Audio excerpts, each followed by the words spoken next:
అందరికీ నమస్కారం. Success times smart న్యూస్కు స్వాగతం. ఈనాటి ముఖ్యాంశం: గుండెపోటుకు ఉచితంగా ఇంజెక్షన్లు. 10 నెలల్లో 2650 మందికి ప్రాణదానం. గుండెపోటు వచ్చినప్పుడు అత్యంత కీలకమైన గోల్డెన్ అవర్లో చికిత్స అందించేందుకు ఆంధ్రప్రదేశ్ ప్రభుత్వం స్టెమీ ఎలివేటెడ్ మయోకార్డియల్ ఇన్ఫార్క్షన్ కార్యక్రమాన్ని అమలు చేస్తోంది. ఈ కార్యక్రమం ద్వారా దాదాపు 45,000 రూపాయల విలువ చేసే టెనెక్టెప్లేస్ ఇంజెక్షన్ను అర్హులైన రోగులకు పూర్తిగా ఉచితంగా అందిస్తున్నారు. 10 నెలల కిందట ప్రారంభించిన ఈ కార్యక్రమం ద్వారా ఇప్పటి వరకు 2650 మంది ప్రాణాలు కాపాడినట్లు రాష్ట్ర ఆరోగ్య శాఖ తెలిపింది. వైద్య నిపుణుల ప్రకారం గుండెపోటు వచ్చిన వెంటనే గోల్డెన్ అవర్లో టెనెక్టెప్లేస్ ఇంజెక్షన్ ఇవ్వటం అత్యంత కీలకం.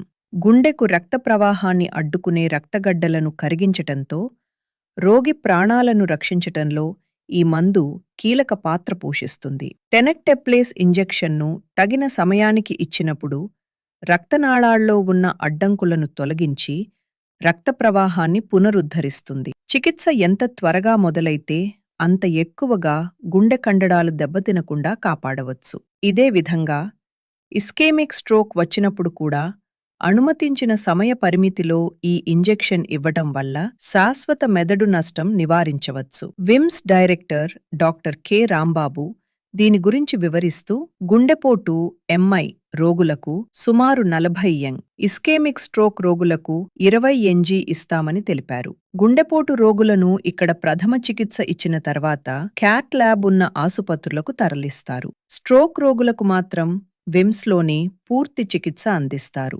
ప్రభుత్వం ఇచ్చే ఈ ఉచిత ఇంజెక్షన్ పేద రోగులకు నిజంగా వరంగా మారింది అని ఆయన చెప్పారు. స్టెమీ కార్యక్రమం హబ్ అండ్ స్పోక్ మోడల్ ప్రకారం పనిచేస్తుంది. పెద్ద ఆసుపత్రులు హబ్లుగా, మండల, జిల్లా ఆసుపత్రులు స్పోక్లుగా పనిచేస్తాయి. ఒకరికి ఛాతినొప్పి వచ్చిన వెంటనే దగ్గర్లోని చిన్న ఆసుపత్రికి అంటే స్పోక్కు వెళ్లాలి. అక్కడ ఎసిజీ తీసి హబ్లోని సీనియర్ వైద్యులకు పంపిస్తారు. వారు గుండెపోటు నిర్ధారిస్తే వెంటనే అక్కడికక్కడే టెనెక్టెప్లేస్ ఇంజెక్షన్ ఇస్తారు. తర్వాత రోగిని హబ్ ఆసుపత్రికి తరలిస్తారు. ఇలాంటి గొప్ప అవకాశాన్ని గోల్డెన్ హవర్ సందర్భంలో సద్వినియోగం చేసుకుందాం. ప్రాణాపాయం నుండి మనవారిని కాపాడుకుందాం. మరొక స్మార్ట్ న్యూస్ కథనంలో మళ్ళీ కలుసుకుందాం. అంతవరకు సెలవు.